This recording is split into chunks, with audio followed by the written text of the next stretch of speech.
ये जलमार्ग है जहां फ्री पैसेज का नियम लागू होता है। शिपिंग इंडस्ट्री और अमेरिका के खाड़ी सहयोगी जैसे सऊदी अरब और यूएई इसका कड़ा विरोध कर रहे हैं। उनका कहना है कि अगर ईरान को पैसे वसूलने की इजाजत दी गई तो यह दुनिया के बाकी जलमार्गों के लिए एक खतरनाक मिसाल बन जाएगा। दूसरी तरफ अमेरिका ने ऐसे संकेत दिए थे जिसके मुताबिक ईरान के साथ मिलकर हॉर्मुज स्ट्रेट पर वीआईपी लेन जैसी व्यवस्था पर विचार किया जा सकता है। एमओयू के बाद 60 दिनों की अवधि में अंतर्राष्ट्रीय कानून और हॉर्मुज से सटे देशों की संप्रभुता को ध्यान में रखकर सबसे चर्चा करेगा।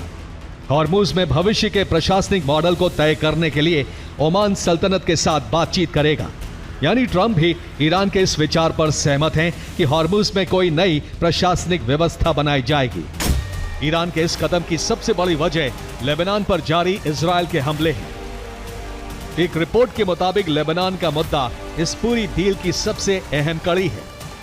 जब तक इजरायल दक्षिणी लेबनान में हमले नहीं रोकता, ईरान वार्ता की टेबल पर नहीं बैठेगा।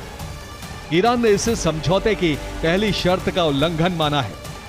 समझौते के तहत नियम था कि सभी मोर्चों पर तुरंत सैन्य कार्रवाई रुकेगी, लेकिन स्विट्जरलैंड वार्ता से ठीक पहले इजरायल ने दक्षिणी लेबनान में भीषण हवाई हमले किए जिसमें कई लोग मारे गए।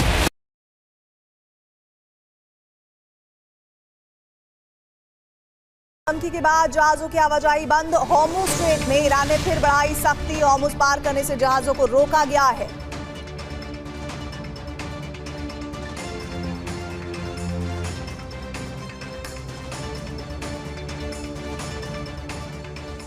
समझौता, ये शब्द दुनिया भर में सबसे बड़ी सुर्खियां इस वक्त बना हुआ है। जब G7 समिट में एमओयू पर कांपते हाथों से ट्रंप ने हस्ताक्षर किए।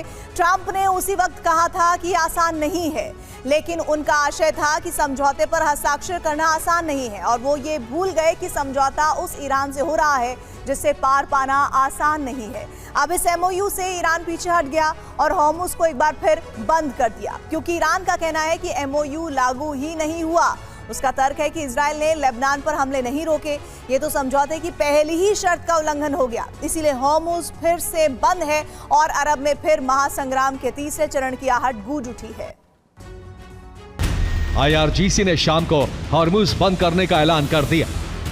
आईआरजीसी ने कहा कि कोई भी जहाज हॉर्मुज क्रॉस करने की गलती ना करे। लेबनान पर हमले होने के कारण हॉर्मुज बंद किया गया। ट्रंप ने कहा कि ईरान को अब कोई रकम नहीं मिलेगी।